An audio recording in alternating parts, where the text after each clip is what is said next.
Okay, everyone. So I want to thank Anaya, and I want to now introduce our career panel that we'll be having right now, Leadership and Career, Who Runs the World? And we have three outstanding speakers for you. Um, we have Dr. Wilson-Anstey, Nicole Cummings, and Dr. Moromoke Odina. I'm going to be introducing them to you. I also want to keep in mind that we have some YWLA uh, students who'll be participating, asking questions of our panel, and the individuals we have doing that will be Madison Edwards, Brianna Liu, and Angelise Jean Remy. Okay, excellent. So let me introduce our fabulous panel. Okay. So first we have Miss Nicole Cummings. She is an engineering program manager at Aerojet Rocketdyne. Nicole has worked at Aerojet Rocketdyne for 15 years in various engineering roles prior to becoming a program manager. Nicole's work on the RL-10 rocket engine, which supports rockets launch efforts for NASA, United Launch Alliance, and the U.S. Air Force, just to name a few. In addition to her work at Aerojet Rocketdyne, Nicole works to promote STEM enrichment in schools and raise knowledge and awareness of science and engineering within the community. Excellent. We're so happy to have you, Ms. Cummings. Thank you. Happy to be here. Yes, very excited. And next we have Dr. Elizabeth Wilson-Anstey. She's an experienced leader with a Doctor of Education in EDD, focusing on executive leadership and over 40 years of expertise working in the higher education industry. Dr. Wilson-Anstey is the former Assistant Dean of Diversity and Student Life and former Director of the Traveler Summer Research Fellowship Program for pre-medical students, the iconic and signature summer program at Weill Cornell Medicine. She has received a Woman of Distinction Award from the New York State Assembly, and the University of Guyana Medical Students Association has named Dr. Wilson-Anstey as an honorary president ex officioso of the Medical Students Association for her years of contribution to the University of Guyana School of Medicine. We'd like to welcome you, Dr. Elizabeth Wilson-Anstey. Thank you. Thank you. Excellent. And last but not least, we have Dr. Moromoke Odina, who currently works with the Texas Health Human Services at one of the state-supported living centers serving individuals with intellectual disabilities and psychiatric disorders. She earned her medical degree from the University of Buffalo School of Medicine and Biomedical Sciences and completed an internal medicine residency at Walter Reed National Military Medical Center. She practiced as a military physician for 4 years, taking care of active duty soldiers and veterans before transitioning to a civilian provider. Dr. Odina is married with one child, and we'd like to welcome you as well, Dr. Odina. Thank you for coming. Thank you. Good to be here. Excellent. Okay, so we will have some of our moderators, which are some of the students from YWLA, who will be asking each of you some questions about your career path. So let's start with Brianna. Good morning. So for our first question, we're interested to know, how did you reach the level of your success in your career given the concept of gender inequality?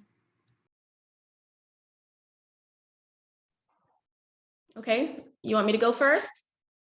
I'll go first. So I, like what Rhonda was saying, I networked and I spoke up a lot. I was in a very I am in a very male dominated field, engineering, and especially the rocket industry is very male dominated. So one thing I realized is that I had to continuously speak up and let my intentions be known. So I moved intentionally and I would let everyone know this is what I want to do. I started as an intern, and when I got there as an intern, I said, hey, I want a job at this company. company. And I walked all around and I let all the managers know, hey, I want a job here. So I made my intentions known that I wanted to work for that company. And I let every manager know in the company, hey, I want to work here.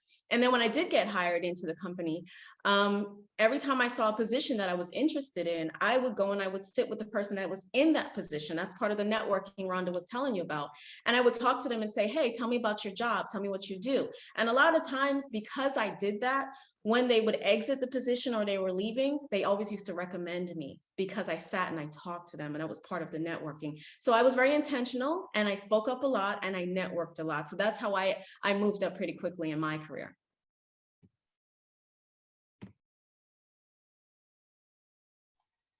And I can go next. So yes, I totally agree with what Ms. Nicole Cummings had said in terms of networking and being vocal with what your goals are, what your aspirations are. Because if you don't talk and speak, no one is going to know what it is that you want to do, and they're not going to be able to help you. So yes, and you may be in a male-dominated environment or work field, but I think if you show interest and if you show that you really, really want to do this, you're going to find somebody that's going to be your cheerleader. Someone is going to support you. May not be everyone, but you don't necessarily need everyone. All it takes is just one or two person to be there to, you know, cheer you on and lead you and guide you. So it has to, one, come from within. You have to really want to do it. You have to have the passion for it. You have to persevere, regardless of whatever challenges, you know, it's going to come your way. And you just have to know that it's not going to be easy, but because it's something that you really, really love and something you really want to do, you're going to push through. So I think that's what I would say. Okay, I'm going to answer the question slightly differently because I really was not in a male-dominated environment. I worked in diversity, so I was sort of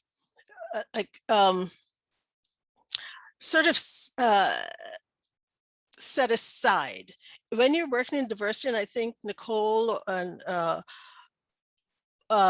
Dr. Adina would know, based on, you know, your assent, that as a Black woman, as someone working in diversity, trying to expand the field of physicians, diversify the physician workforce, within the medical school, there are offices of diversity, and they changed the name to Office of Multicultural. And so as the country accepted diversity, it still hasn't reached there yet, but in time, you find that I found that I had to do things quietly within the medical school environment. Because there are certain laws that you couldn't, there are things you couldn't do. If you did it for one group, you had to do it for all groups, but not all groups need the same thing.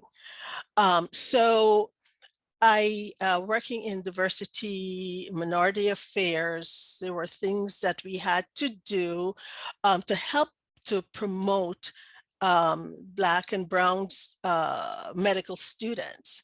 So for me, it was not a case of working in a male-dominated environment, but working in an environment where the pressure to keep Black and Brown folks marginalized, that was the pressure. And so it was that's where I found I had to use my voice in a different way. So it wasn't male dominated, it was just the society we live in.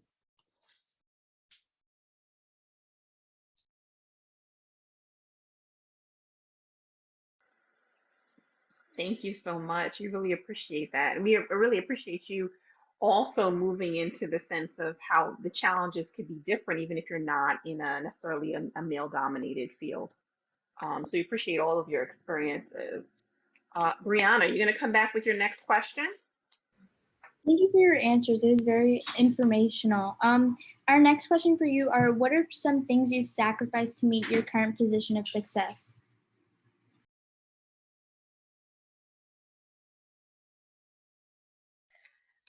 I can go. Well, I don't know if you know much about medicine and what it takes to become a medical doctor. It takes a lot of years of school and a lot of work, a lot of dedication. So, from college, 4 years of college, 4 years of residency, or more, depending on what specialty you want to do. And then thereafter studying for your boards, passing that before you can practice as a board certified physician. So it can take anywhere from, when you talk about college to residency, it can take anywhere from at least about 8 years or more of your time, doing education and such.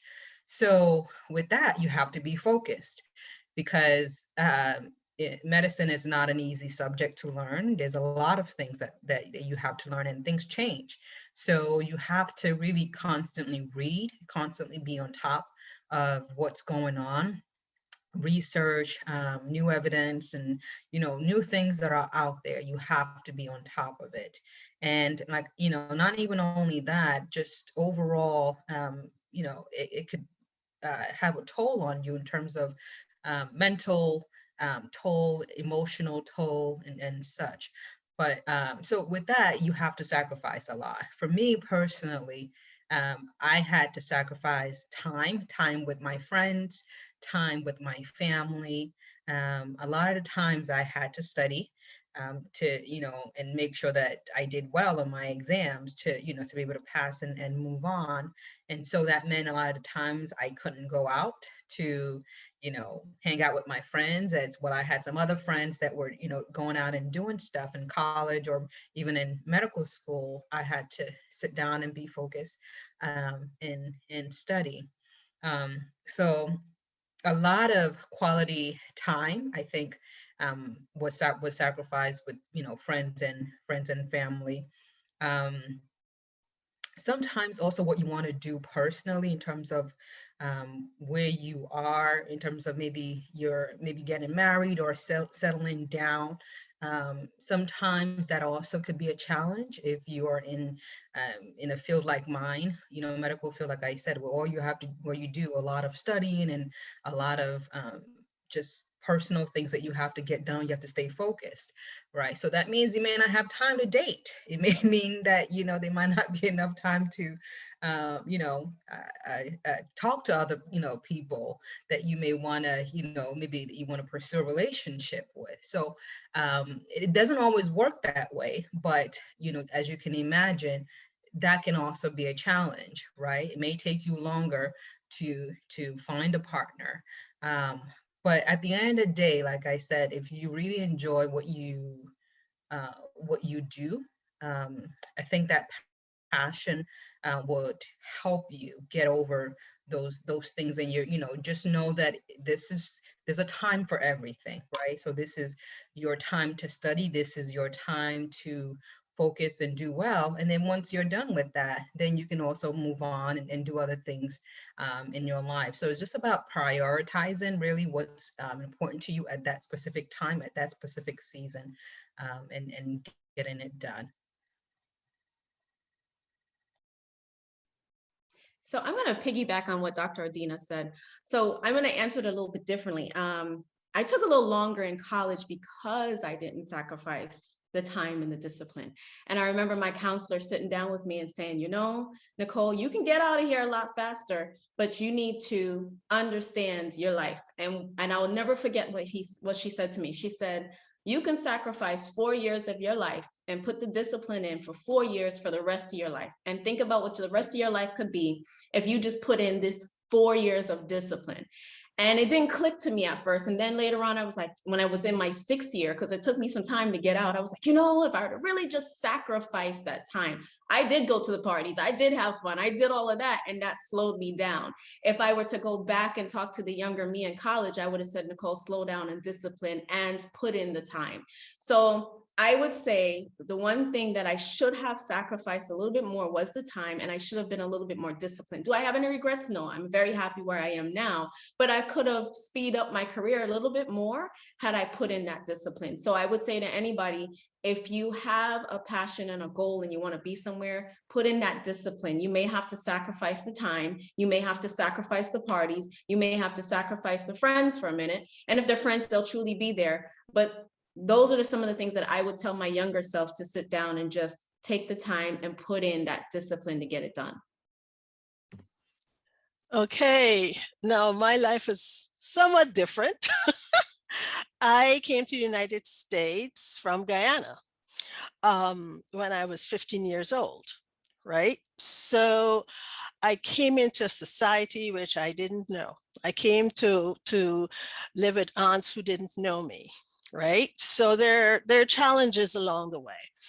I got married at 18, right? Very young. It's not something I would recommend, you know, but life happens and throws you some curves, and you just have to deal, right?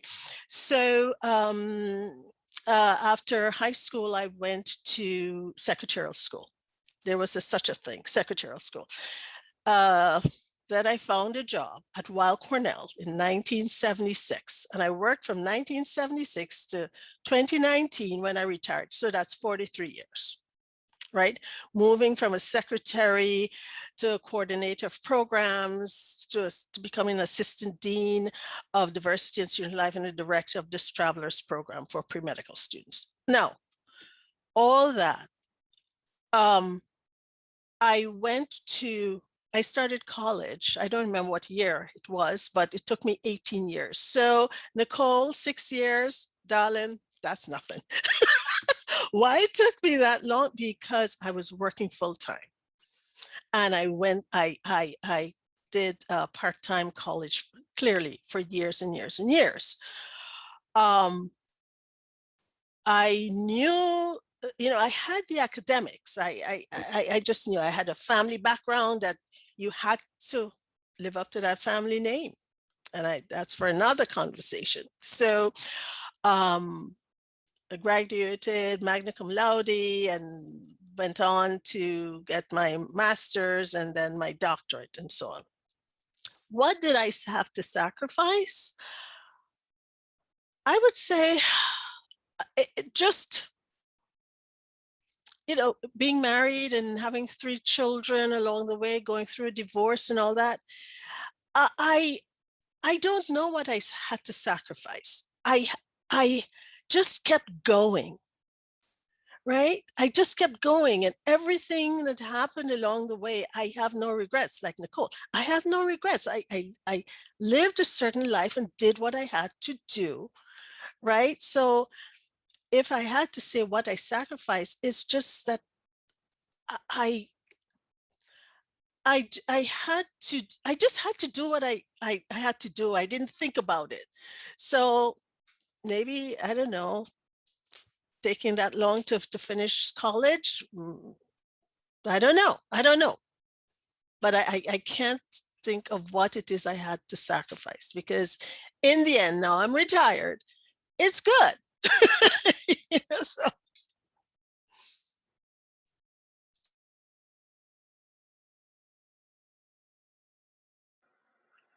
Madison, are you going to ask the next question? We're ready for you.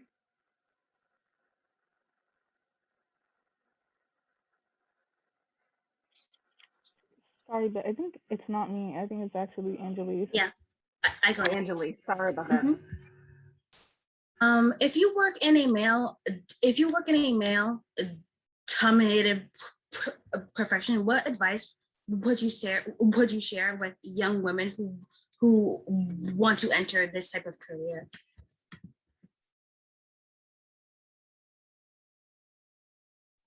Okay, I'll take it. So yes, engineering is a very male-dominated field. And I think what I would say is know that you belong there, right?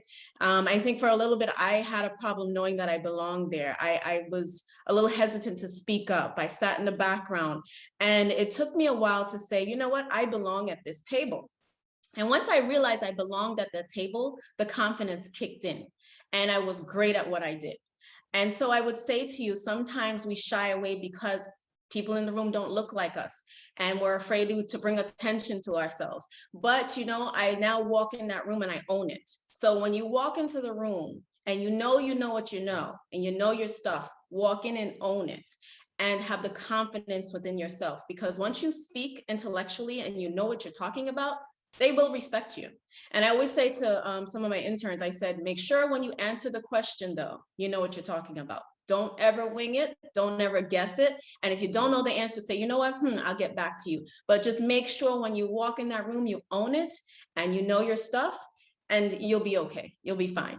And you'll find yourself, you'll move up quite fast because as I did, when I walked in the room, a lot of times they were kind of shocked. And when they would speak, then they were like, oh, wow. And so it came with the confidence, but it wasn't always there. And I had to get to the point where I was confident in what I knew and confident in myself to know I belonged.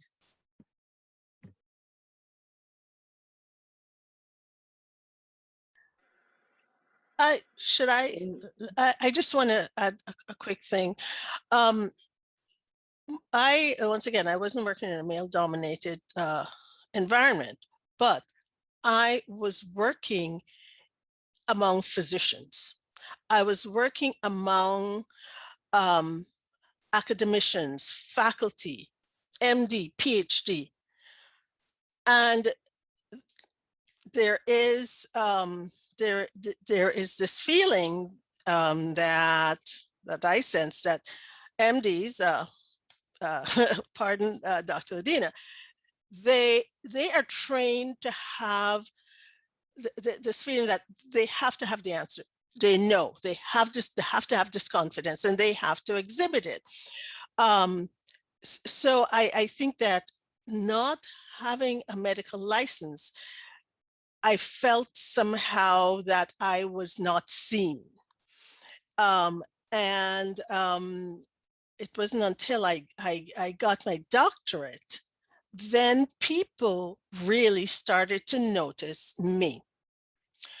And then the accolades came and so on. And then they realized, like, who is this person? But I was always there, right? So not having the academic credentials in certain industries may make you invisible to them, no matter how good you are.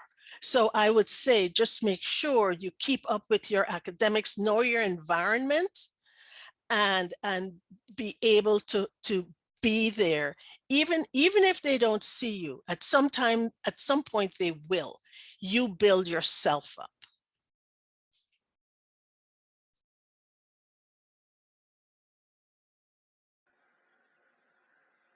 Thank you very much.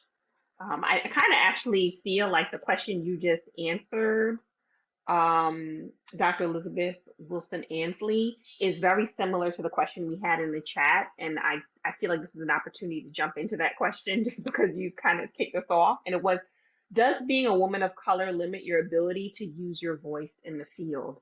You mentioned your voice being limited by the fact that you were working with physicians and you felt that once you got your PhD, things changed for you being seen. For our other two guests, did you feel like your ability was ever limited as a woman of color in your profession? Oh yeah, definitely. You know, for me in my medical school and in my residency, I didn't see a lot of people. There were only a handful really, and when I think back, of people that looked like me. And so of course you always walk in, and when you notice that, it kind of, it gives you some sort of complex initially when you first walk into that kind of environment. And yeah, you're quiet and you kind of want to watch, and you know, at least me personally, I was quiet and I kind of, you know, took some time to kind of learn things and kind of hone in on who I thought would be good mentors for me to go to and talk to about things. But definitely being a minority, I think was one of the challenges that I had in medical school, not seeing a lot of people, a lot of physicians that looks like me. And so, it felt that it could be a difficult thing to do. But I think once I was able to identify a couple of mentors to talk to, I think that was really, really helpful. Thank you, Nicole. So for me, when I started off in the rocket industry, the average age was 52. So it was more so of an age thing than it was so female. It was very difficult to adjust because I felt I wasn't wise enough or old enough to answer or for them to listen to me or to be heard. So my issue at the time was an age, and it probably was age and gender and my background and race. It was a little bit of both, because at that time when I entered, it was very, very, very few young people at the time, and it was very few African Americans in the African Americans, women. It was just very few at that time. So it was difficult because they were all in the industry for so long. This is the way they did it. They had their ways of doing things. And if you brought something new, it was always the head nod, like, what is she talking about? But as time went on, I started to understand my audience. I started to understand my coworkers. I started to understand my surroundings. And I said, okay, how can I get them to listen to me and understand that maybe we should do things this way? Maybe my youth will help me see things a little bit differently. And I started to research ways of, actually what I used to do was I would find something, if I went to their office, I would find something that I can identify with. I had one gentleman who I really wanted him to listen to me, and he loved cricket, right? And so I said, you know what? Oh, he loves cricket. So perfect. This is a great conversation. And I started talking about cricket, and my uncle played cricket and he was a good bowler. And then I loosened up him to now listen to me. So I found ways to identify with the people around me so that they were comfortable with me. We built a relationship, and then they would listen to me. So I did have an issue with the age and the wisdom, because they felt like they knew so much because they were there for so long. And again, a lot of women weren't there at the time. Now we're doing a lot better, but those were the things that I would do to try to break down those walls, those barriers, find something to identify or to relate with your audience, or whoever you need to get information, or whoever you need to listen to you. And I would use that as my way to penetrate and get through. Thank you. Thank you very much. All of you have these very varied experiences. Karen, next question from Angelique. What or who inspired you to pursue your field, and why?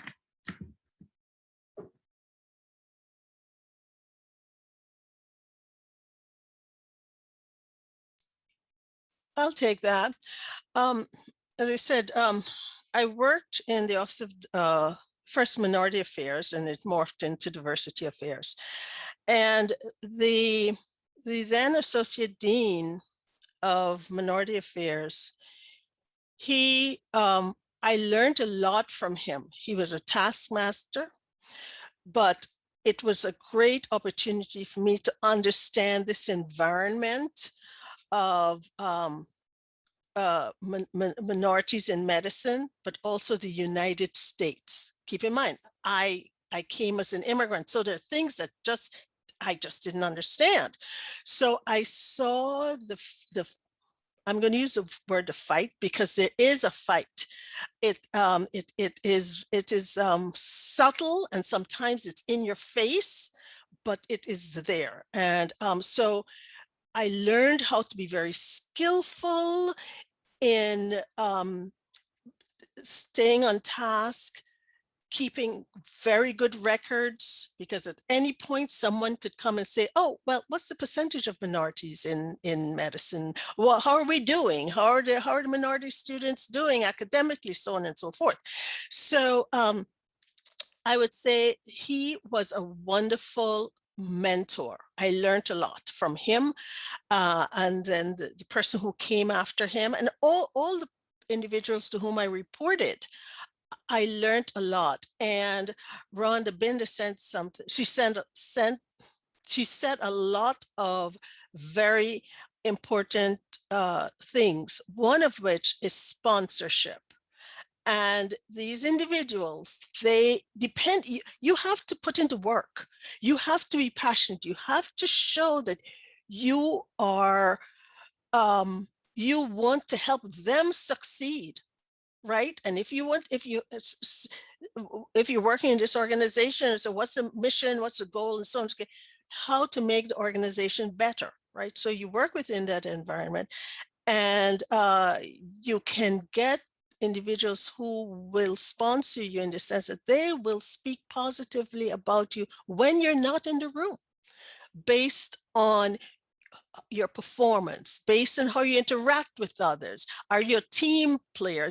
Those sorts of things, right? So I would say, in terms of having a mentor, is the individuals for whom I worked, they taught me a lot.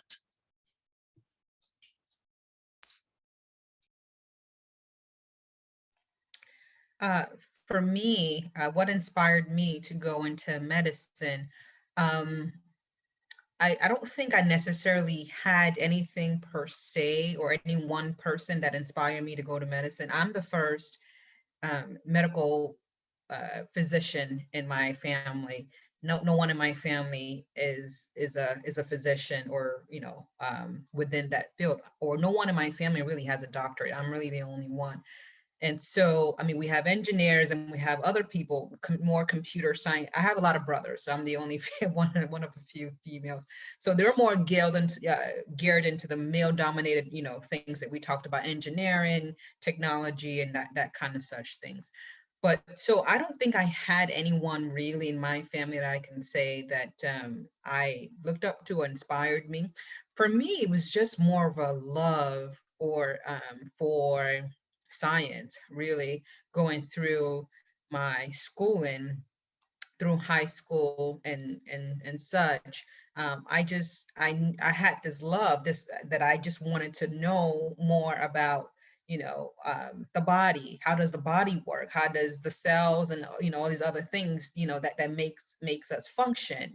How does that work? So that was what I took, and I kind of ran with. And then luckily I also went to a high school that specialized in the sciences. So it was my time during the high school, I was able to hone in on some of that passion a little bit more.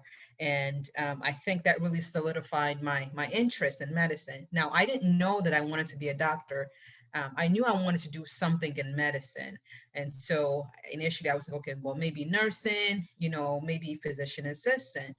But then as I thought about it, as I went through my education and such, and I said, well, those things are all great and those things are all wonderful, but why not go further, go a step further and challenge myself and go ahead and, and go and get that medical degree.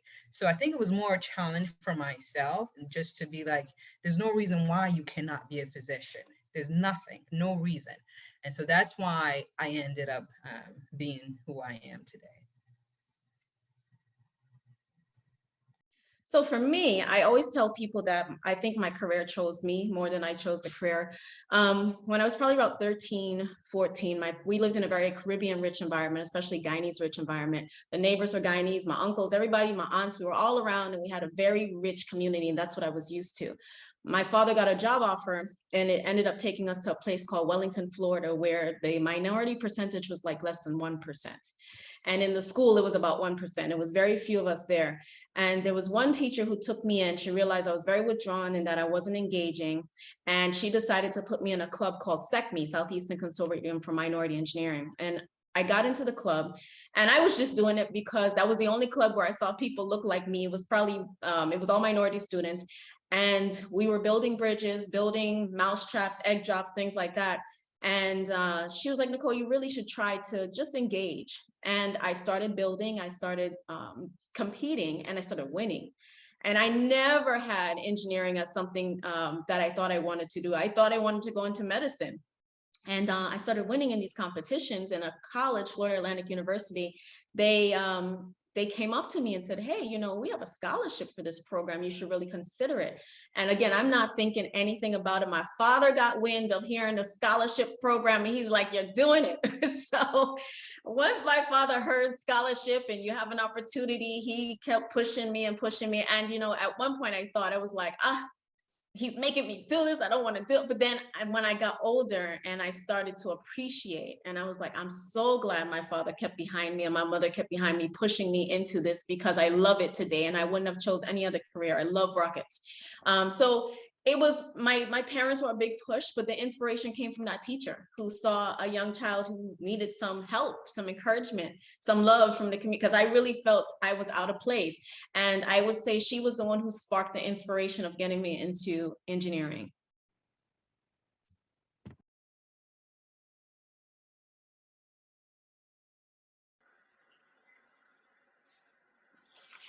Thank you. Madison, can you ask your next question? Okay. So you ladies have been extremely like inspirational, and I think that the last thing I would like to ask is like, what advice would you give to the next generation of female leaders? So I'll take that. I was listening to Rhonda, who opened up, and she hit it on the nail, because that's something that I tell my interns all the time. You have time to try. You have time to explore, try different things. Because now that I think back, I wanted to go into medicine, but sometimes I sit in hospitals and I look at my friends that are doctors. I'm like, how do you do it? I don't think I could do it because I'm too sensitive.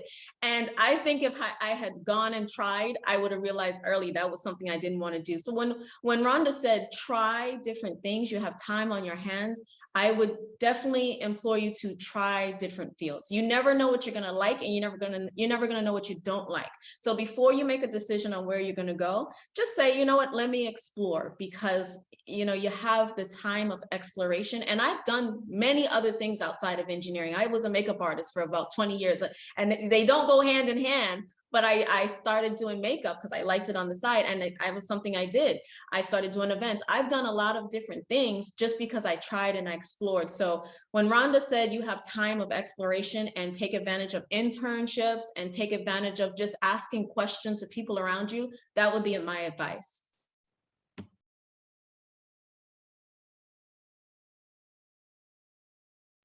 Yeah, I mean, I think I definitely agree with that. In that, you know, definitely exposure is important. You want to make sure that you expose yourself to different things so that you can pick and choose depending on what you find out that you like, whatever your passion is. And, you know, outside of that, also, I would also say that just know who you are, know what your values are, and don't let anyone ever make you feel any less, you know, or ever question your value. Know what your values are and stand for that. And I think that would take you a long way. If you can kind of hone in on who you are.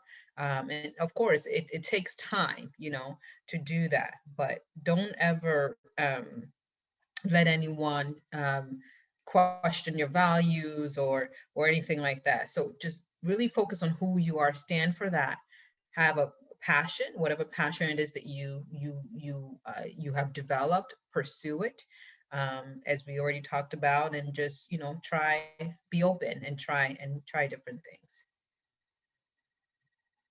Okay, I just have a few words. I would say respect yourself. And as you go through, try not to, you know, hurt yourself in any way. And think of being a lifelong learner. You will, I piggyback on everything everyone else said. As you go through, you will see different things, learn different things, have different experiences. Nothing goes to waste. You will learn, pick up something along the way from the individuals with whom you interact. my feeling is you will learn from everyone. Also, have an attitude of gratitude, and be humble. It doesn't mean you're weak, but just know that you are on this path. You will be learning different things. You'll be interacting with individuals from different walks of life. Respect them, uh, not necessarily associate with them, but just you could respect them from a distance, right? And just think positively. And from where I sit, it's many years behind me, so I could say that things will work out. They may not work out in immediate at that particular time, but trust, faith, and believe in luck, because luck is something that can work for you. Yeah.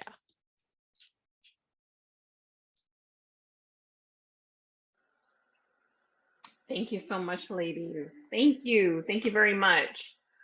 We do have the Q&A open. One of the questions we asked during the talk, during your panel, and we have one more question. And the question is, in each of your fields, where do you want to make the greatest impact? It's our final question. I'll be brief with that.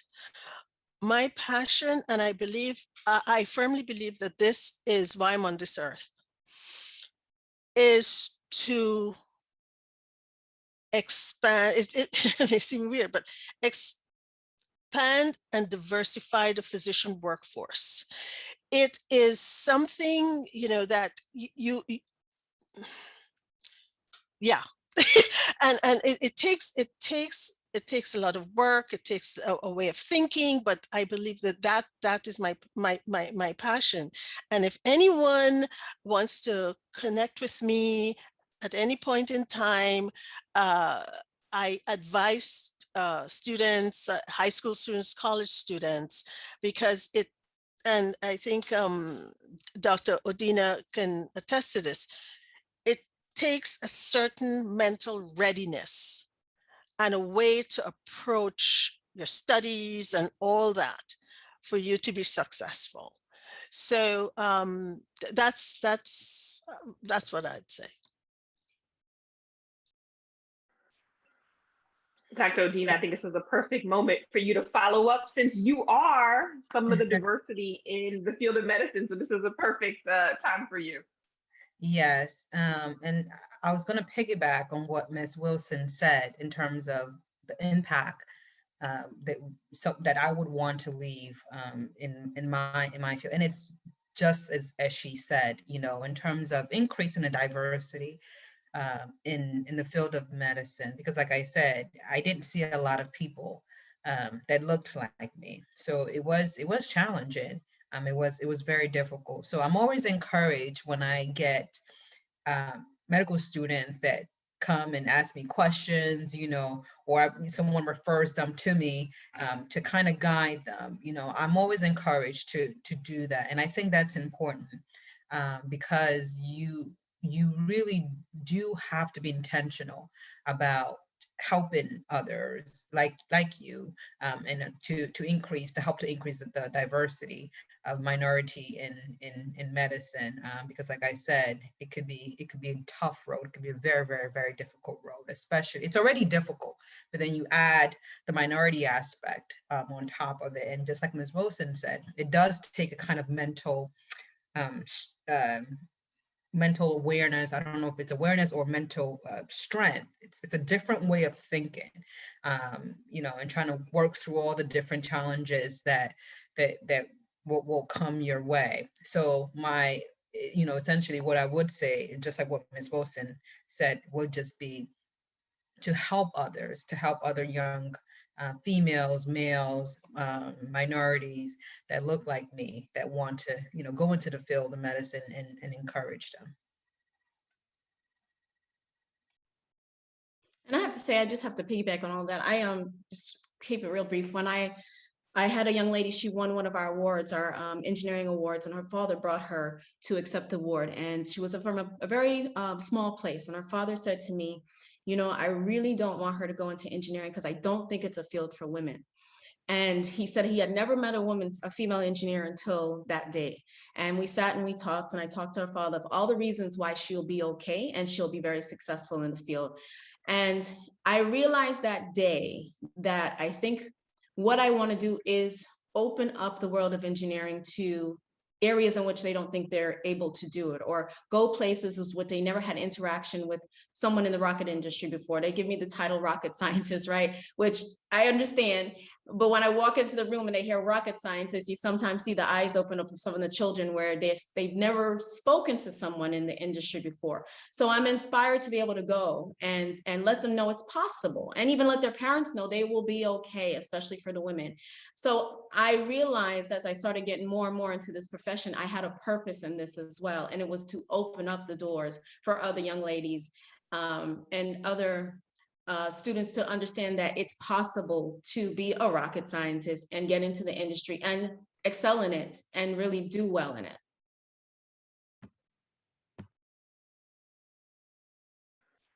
Excellent. I want to thank all three of you for coming.